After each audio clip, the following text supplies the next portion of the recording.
Կան տեղեկություններ, որ դուք ընդդիմադիր խմբակցություն եք։ Քաղաքական որ ուժին, քաղաքական որ արարքին եք դուք ընդդիմադիր,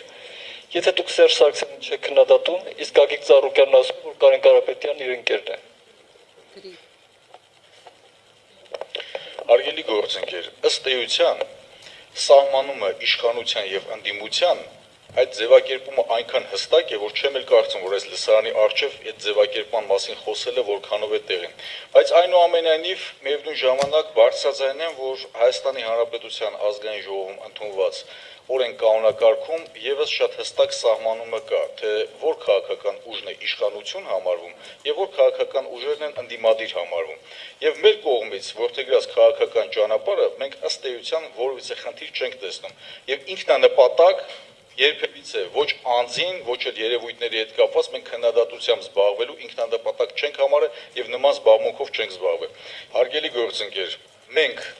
մեր 15 հիմնական կետերը, որոնք որ ներկայացրել ենք հասարակությանը, որը որ մի քանի 100,000 քաղաքացիների կողմից էլ հավանության է արժանացել, իր մեջ պարունակում է ընդդիմադիր կեցվածք, քաղաքական ընդդիմադիր կեցվածք, պահանջներ։ Մենք ընդդիմություն ենք այսօրվա իրավիճակի, մենք ընդդիմություն ենք, որպեսզի սոցիալական, տնտեսական վիճակը փոխվի։ Մենք ընդդիմություն ենք, որպեսզի մեր երկրի քաղաքացին կարողանա Հայաստանի Հանրապետությունում բարեկեցիկ, լավ կյանքով, արժանապատիվ կյանքով ապրել։ Մենք կողմնակից ենք, որպեսզի երկրում տնտեսական իրավիճակը եւ միջավայրը փոխվի։ Այս ամեն ինչի հետ կապված մենք եւ խոսում ենք եւ բարձրաձայնում ենք եւ հիմա էլ առիթ է խոսում ենք, ներկայացնում ենք եւ մեր լիազորությունների սահմանում, որը որ օրենսդրական նախաձեռնություններն են, քիչ առաջ էլ միջև ձեր հարցը հնչեցնել, ես արդեն ձեզ ներկայացեցի, որ օրենսդրական նախաձեռնություններով հանդես ենք եկել եւ առաջիկայում վստահաբար ձեզ տեղեկացնում եմ, թե խմբակցության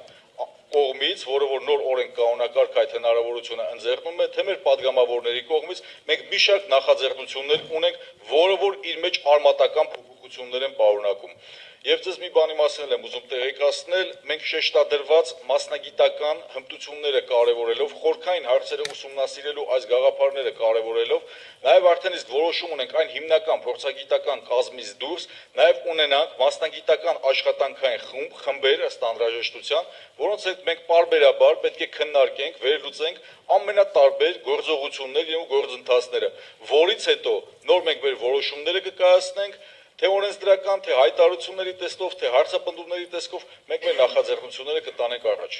Ներողություն, ձեր այս արտահայտություններից հետո կա որևէ քաղաքական թեմ, որը կարող է զգաստանալ։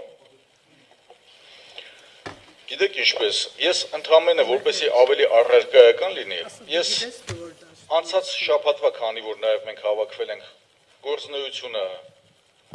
հրապարակայնացնելու, վերլուծելու, մեկնաբանելու մի քանի դրվագ ընդհանրապես կներկայացնեմ։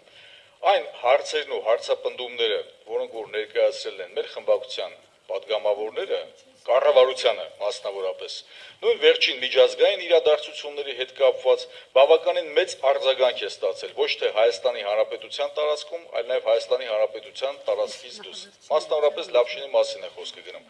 Տնտեսական այն առաջարկությունները, որոնք որ մեր գործընկերներն են ներկայացրել, կառավարության ներկայացուցիչները ոչ միայն մտահոգվել են, այլ ցանկություն են հայտնում նաև հանդիպելու ավելի խորքային ուսումնասիրելու այն հիմնական մոտեցումները, որոնք որ ներկայացնում են մեր գործընկերները։ Եվ առհասարակ մի բանի մասին է խոսեմ, մեր դեմ քվեարկելու, որը որ նաև որպես առիթ հավաքների ազատության մասին օրենքում, քանի որ օրենկանոնակարգով նոր սահմանումը բավականաչափ ժամանակը նաև կրճատել է եւ հնարավոր չի լինում օրենքների նախագծերի հետ կապված ավելի խորքային եւ բովանդակալից մասնավորապես վարման կարգով ներկայացնել ինչ է խնդիրը կողմ ձեռնպահ կամ դեմ քվեարկելու, ձեզ ներկայացնեմ, որ հիմնական նաև մոտեցումը Ծառուկյան խմբակցության դեմ քվեարկելու եղել է այն հանգամանքն է, որ իրավապահ մարմինների ներկայացուցիչներին, ուժային կառույցների ներկայացուցիչներին այն ձևակերպումը, որ հնարավորություն ընձեռնվի հավաքների եւ հանրահավաքների ժամանակ քաղաքացիական համազգեստով հանդես գալու, մեր համար սա անընդունելի մոտեցում է։ Եթե ձևակերպումը լիներ թեկուզ հատուկ ծառայությունների համապատասխան, որոնք որ իրենց լիազորությունների սահմանում որոշակի գործողություններ պետք է իրականացնեն, որոշ չափով կարող էր ընկալելի եւ ընդունելի լինել, բայց ամբողջապես այն Պաշտպանության նախարարության այլ ստորաբաժանումների կողմից քաղաքացիական հագուստով թույլատրել հավաքների եւ հանրահավաքների խաղաղ մասնակցություն մեր համար անթույլատրելի եղել եւ որպես ընդդիմադիր քաղաքական ուժի ներկայացուցիչներ մենք դեմ ենք քվեարկել։ Դուք չեք պատասխանում ամենաեականին։ Գագիկ Ծառուկյանն ասում է, որ Կարեն Կարապետյանն իր ընկերն է։ Դուք ինչպես եք ընդդիմություն, երբ ձեր առաջնորդը ընկեր է Հանրապետականի երկրորդ դեմքի հետ։ Էլ չենք ասում առաջին դեմքի հետ։ Հարգելի գործընկեր, միջանձնյա հարաբերությունները քաղաքական դրսևորումների եւ մոտեցումների հետ այդքան էլ չեն առերեսում։ Եվ եթե մենք միջանձնյա թեկուզ ձեր հետ փոխադարձ հարգանք ունենք, դա չի նշանակում, որ դուք կաշկանդված եք որևիցե կերպ ձեր սուր հարցադրումները, հարցապնդումները ինձ ներկայացնել կամ ես էլ կաշկանդված եմ համապատասխան ձևի մեկնաբանություններով եւ ձևակերպումներով ձեզ պատասխանելու։